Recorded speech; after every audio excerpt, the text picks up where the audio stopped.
Hello friends, welcome back to your own channel study with Hemant. दोस्तों, आज का topic है part 6 of chapter 5 the governance system. मैं बता दूं कि रोज़ शाम को 7:15 फिक्स टाइम पे हमारी वीडियो आती है। अगर आप चैनल पे नए हैं तो जल्दी से सब्सक्राइब कर दें, नोटिफिकेशन के लिए बेल आइकन ऑन करें ताकि शार्प 7:15 हमारी मुलाकात हो। और अगर वीडियो अच्छी लगे तो प्लीज़ लाइक करें। और एक बात और कि अगर आपको किसी भी तरह की कोई फीडबैक आप दें कि how we can improve for you, हम क्या बेहतर कर सकते हैं आपके लिए, तो हम ज़रूर करेंगे। और डाउट्स बिंदास होकर कमेंट्स में पूछें, I am there for you, मैं जवाब ज़रूर दूंगा। तो दोस्तों आगे बढ़ते हैं। क्वेश्चन नंबर 46, ये लास्ट वीडियो का आपका होमवर्क क्वेश्चन था। असर्शन थी, रीज़न था कि federalism is not practical in India. Federalism Bharat में प्रैक्टिकल नहीं है। और रीज़न था इसका, India is not a federal state, कि इंडिया फेडरल स्टेट नहीं है।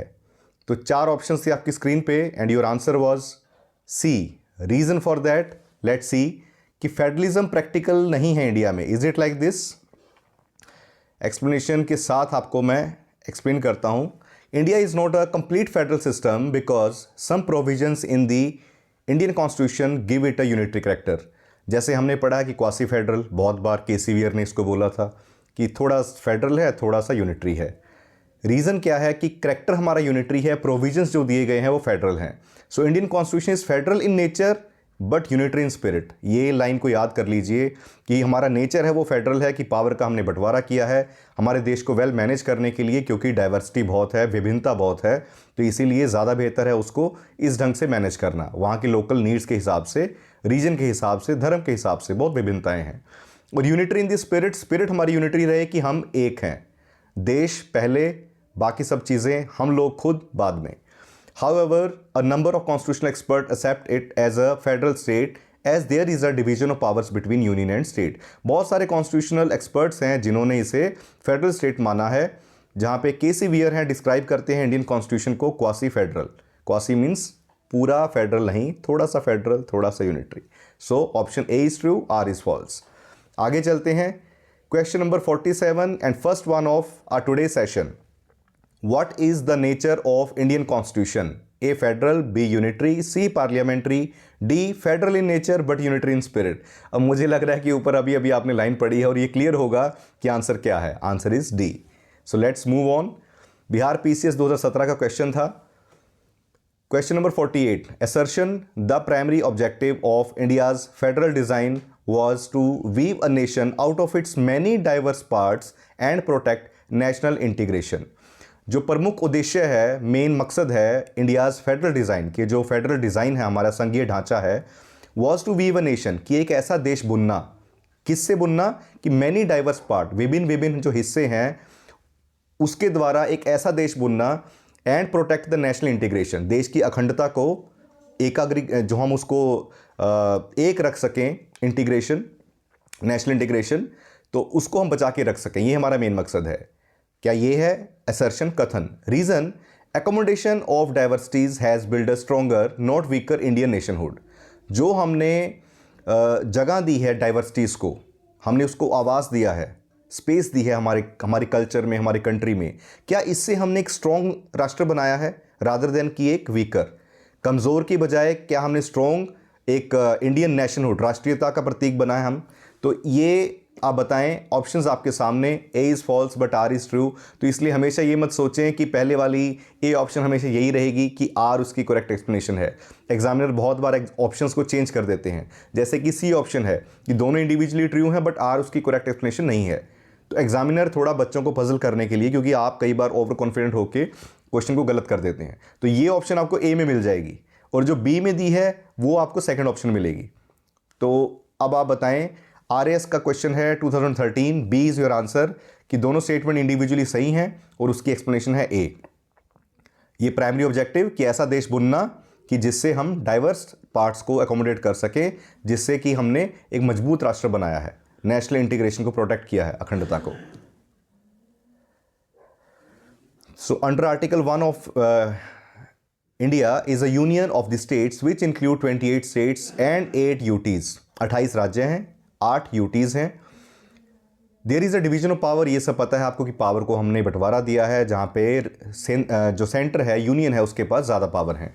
Indian federal design aims to weave a nation out of its many diverse parts and protect national integration. उसका डिज़ाइन का मेन मकसद ही ये है कि ऐसा देश बुनना कि हम बहुत सारे हिस्सों को जोड़ के रखें और देश की अखंडता को बचाएं। तो इसलिए सबको मिला के हमने एक मजबूत राष्ट्र बनाया है। कारण एक छोटी सी चीज़ समझिए, जब जैसे पंजाब है, पंजाब की जो एग्रेरियन इकॉनमी है, एग्रेरियन इकॉनमी मतलब जो उनकी अर्थव्यवस्था मेनली खेती बाड़ी पे निर्भर है, तो वो सारी की सारी मेजरली यूपी, बिहार, एमपी, इन 3 जिलों की लेबर पे डिपेंड है। जो भी यहाँ पे धान बोया जाता है, तो जितने भी जमींदार हैं वो खुद खेती नहीं करते, 90% प्लस यू कैन से नहीं करते, वो टोटली इस लेबर के ऊपर डिपेंड है। तो वो लेबर आके उनकी समझ लीजिए कि खेत खलिहानों को हरा भरा कर रही है, तो उनको एकोमोडेट करना यहाँ पे, वो भी यहाँ पे ऐसे रह रहे हैं कि बिल्कुल ये पंजाब आपका भी है। So this is the national integration, हमारी अखंडता, कि हमने अलग अलग कल्चर को एकोमोडेट किया है।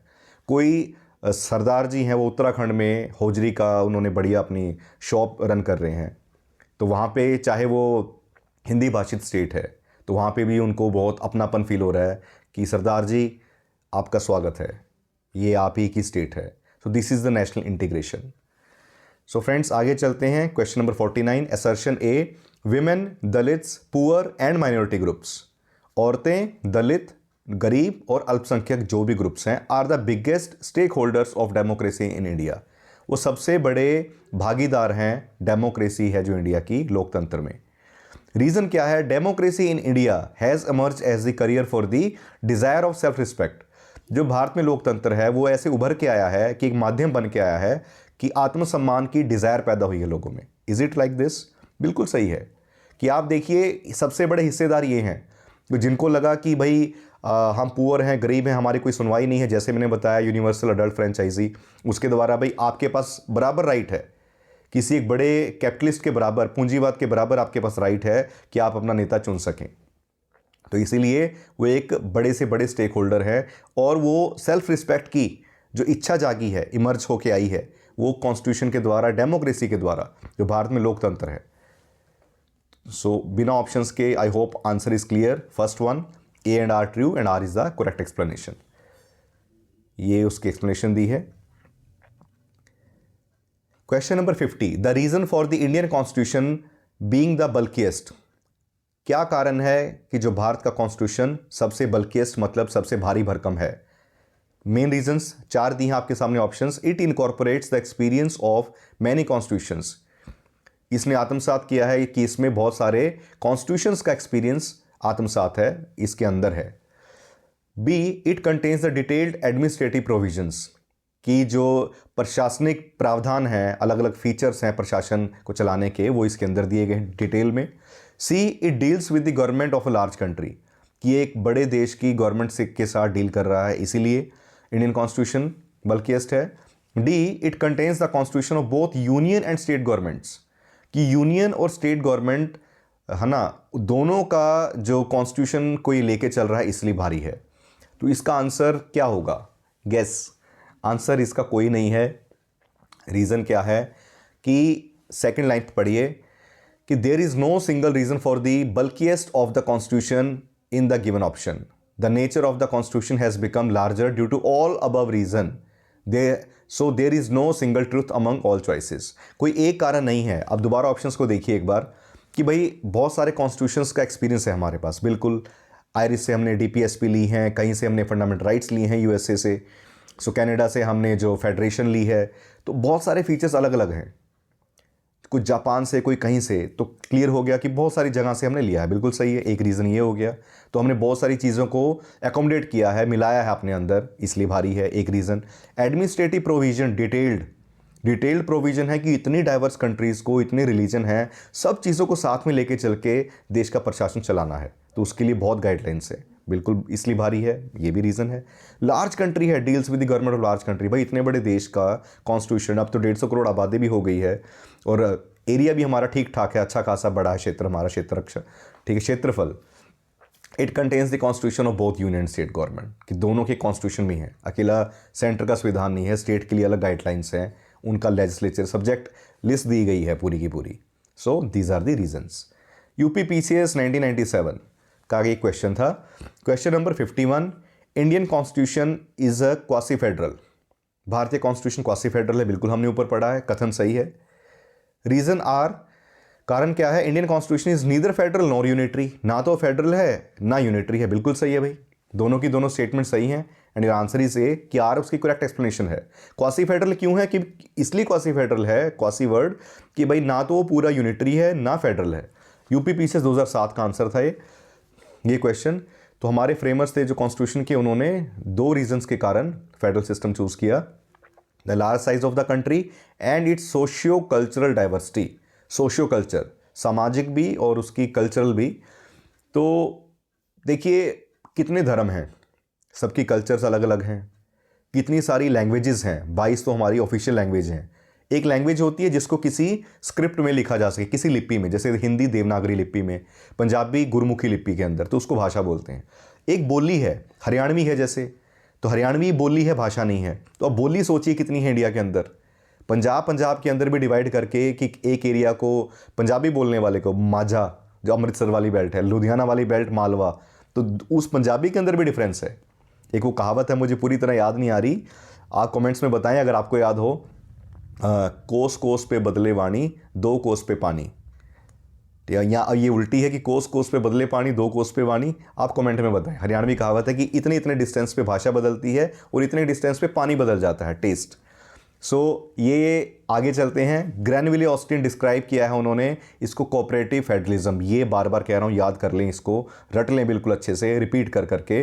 और केसी वियर ने इसको डिस्क्राइब किया है क्वासी फेडरल, ग्रैनविले ऑस्टिन ने कोऑपरेटिव, क्योंकि कोऑपरेशन से चल रहे हैं हम, स्टेट सेंटर से कोऑपरेट करता है और जो सेंटर है वो स्टेट्स के साथ मिलजुल के चलता है, कोई अपनी मर्जी नहीं चल रही है यहाँ पे। ये है फ्रेंड्स क्वासी फेडरल बोला। और DD Basu, in words of the DD Basu, the constitution of India is neither purely federal nor unitary. DD Basu एक बहुत फेमस ऑथर हैं बुक के, कि जो कॉन्स्टिट्यूशन के बारे में है, यूपीएससी के कैंडिडेट्स हैं उसको रेफर करते हैं, स्पेशली आर्टिकल्स वगैरह के लिए या कुछ और कॉन्स्टिट्यूशन की क्लैरिटी के लिए। तो डीडी बासु ने बोला है कि हमारा जो कॉन्स्टिट्यूशन है वो ना तो प्योरली फेडरल है ना यूनिटरी है, but it is a combination of both, दोनों का मिला जुला है। So A is the right answer. Option question 52, given below are the 2 statements, assertion and reason. Assertion कथन है, Indian federalism is called quasi federal, बिल्कुल कहा जाता है। Reason, India has a independent judiciary with power of judicial review. कारण ये बता रहा है कि भारत का न्यायालय जो है स्वतंत्र है, इंडिपेंडेंट है, with power of judicial review, judicial review की पावर के साथ। देखिए ऑलरेडी जुडिशियल रिव्यू को मैं बहुत अच्छे से एक्सप्लेन कर चुका हूं, तो पुरानी वीडियो जरूर रेफर करें, फिर भी मैं एक दोबारा रिवाइज करवा दूं शॉर्ट में। जुडिशियल रिव्यू की जो हमारी कोर्ट्स हैं, हाई कोर्ट, सुप्रीम कोर्ट, उनके पास एक पावर है कि कोई भी लॉ अगर बनाया गया है लेजिस्लेचर के द्वारा, स्टेट लेजिस्लेचर या यूनियन लेजिस्लेचर जैसे पार्लियामेंट या लेजिस्लेटिव असेंबली वगैरह इनके द्वारा, तो उसको अगर वो कॉन्स्टिट्यूशन के साथ लयबद्ध नहीं है, कॉन्स्टिट्यूशन के अकॉर्डिंग नहीं है, तो उसको रिव्यू करेंगे। अगर हमारे फंडामेंटल राइट्स को या उसके बेसिक स्ट्रक्चर को खराब कर रहा है, उसके अकॉर्डिंग नहीं है, तो उसको रद्द कर देंगे। इसको जुडिशियल रिव्यू बोलते हैं। अब इसमें ऑप्शंस आपके सामने सेम वही ऑप्शंस हैं, 4 की 4, हम टाइम वेस्ट नहीं करेंगे। And option B is the answer, क्योंकि देखिए क्वासी फेडरल का कारण बताया था जो ऊपर था, मेन कारण ये है कि विभिन्नता बहुत सारी है, इसलिए हमने उसको अकोमोडेट किया है, और इसीलिए सेंटर और स्टेट में पावर का बंटवारा है। फेडरल फीचर इसलिए है, यूनिटरी के हम इमरजेंसी के टाइम में एक होकर चलते हैं, ये है मेन रीजंस। तो जुडिशियल रिव्यू होना ये क्वासी फेडरल होने का रीजन नहीं है, इंडिविजुअली वो स्टेटमेंट सही है, इसीलिए दोनों स्टेटमेंट सही, and R is not the correct explanation of A. आगे चलते हैं दोस्तों, यूपी पीसीएस 2020 का क्वेश्चन था ये ऑप्शंस आपके सामने हैं। एक लास्ट में आई थिंक ये सारी एक्सप्लेनेशन आप एक बार स्क्रीनशॉट लेके दोबारा भी गो थ्रू हो सकते हैं। आर्टिकल्स में एक बार दोबारा इसमें से मेन याद करवा दूं आपको। आर्टिकल नंबर 13 जो था कि वो हमारे कॉन्स्टिट्यूशन का जो बेसिक राइट है हमारा, कि अमेंडमेंट के लिए क्या क्या कैसे अमेंडमेंट हो सकती है, आर्टिकल 13 उसके लिए। आर्टिकल 32 याद होगा, डॉक्टर BR अम्बेडकर ने इसे सोल ऑफ द कॉन्स्टिट्यूशन कहा है, कि कॉन्स्टिट्यूशनल रेमेडीज़ मतलब कोई भी आपके फंडामेंटल राइट का हनन हुआ है या वायलेट हुआ है वो, तो आप कोर्ट में जाके उसको इंप्लीमेंट करवा सकते हैं रिट्स के द्वारा। ये आर्टिकल 32। आर्टिकल 226 ये दिया था हाई कोर्ट्स में आप जा सकते हैं रिट्स के लिए, 32 के अंडर सुप्रीम कोर्ट में जा सकते हैं। तो 226 को हार्ट ऑफ द कॉन्स्टिट्यूशन भी कहा जाता है, heart and soul of the constitution, दोनों को 32 और 226। और 227 जो है वो दिया गया था कि हाई कोर्ट्स के पास एक सुपरवाइजरी पावर है, सुपरवाइजरी पावर कि वो सारा का सारा लोअर कोर्ट्स को भी सुपरवाइज करेंगी कि कैसे उनका सारा काम काज चल रहा है और उसका रिकॉर्ड कैसे मेंटेन हो रहा है। ये सारी चीज़ें उनके पास पावर है हाई कोर्ट्स के पास 227 के तहत। सुपरवाइजरी पावर मेन वर्ड याद रखिए। So I think 136 and 137 these are not that much important. जब इसके रेलिवेंट आप अगर देखेंगे तो पुरानी वीडियोस में मैंने एक्सप्लेन किया है। अब आगे चलते हैं दोस्तों। Question number 53, who called Indian federalism as the cooperative federalism? Cooperative federalism किसने कहा है? मैंने बताया था, बार बार मिलेगा, 2008 छत्तीसगढ़ पीसीएस का क्वेश्चन है एंड आंसर इज ग्रैनविले ऑस्टिन। आपके सामने ऊपर एक्सप्लेनेशन ऑलरेडी दी है।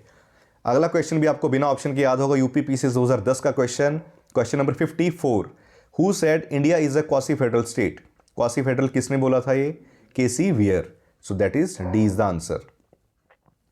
Next is question number 55, which one of the following said a constitution like a machine? कि जो कॉन्स्टिट्यूशन है एक मशीन की तरह है, अ लाइफलेस थिंग, मतलब जिसमें जीवन नहीं है। इट एक्वायर्स लाइफ, इसमें जीवन आता है, किससे? Because of the man who controls it, उन लोगों के कारण जो इसे कंट्रोल करते हैं। And India needs today, Bharat को आज क्या चाहिए? नथिंग, कुछ नहीं चाहिए, more than a set of honest man, एक ग्रुप ईमानदार लोगों के समूह के बिना के अलावा भारत को कुछ नहीं चाहिए आज के टाइम में। Who will have the interest of country before them, जिनके पास, जिनके मन में राष्ट्रहित पहले हो स्वयं के हित से, अपने हित को बाद में रखें, राष्ट्रहित को पहले रखें। ये स्टेटमेंट किसने दी? That is A doctor Rajendra Prasad, B Jawaharlal Nehru, C B R Ambedkar, D Mahatma Gandhi. And your answer is RS का क्वेश्चन था 2021 का, राजेंद्र प्रसाद, जो हमारे पहले राष्ट्रपति रहे हैं, सेकंड भी वही रहे हैं। आप बताइए कमेंट्स में उनका टेन्योर कब से कब तक रहा। मैं जानना चाहूँगा स्टूडेंट्स को कितनी इन्फॉर्मेशन खुद है, कि कैसी तैयारी चल रही है। सो ये आपके सामने। Now time for a homework question, question number 56। धीरे से मूव करूंगा, आंसर ना दिखे आपको। Who rejected the principles of administration as myths and proverbs?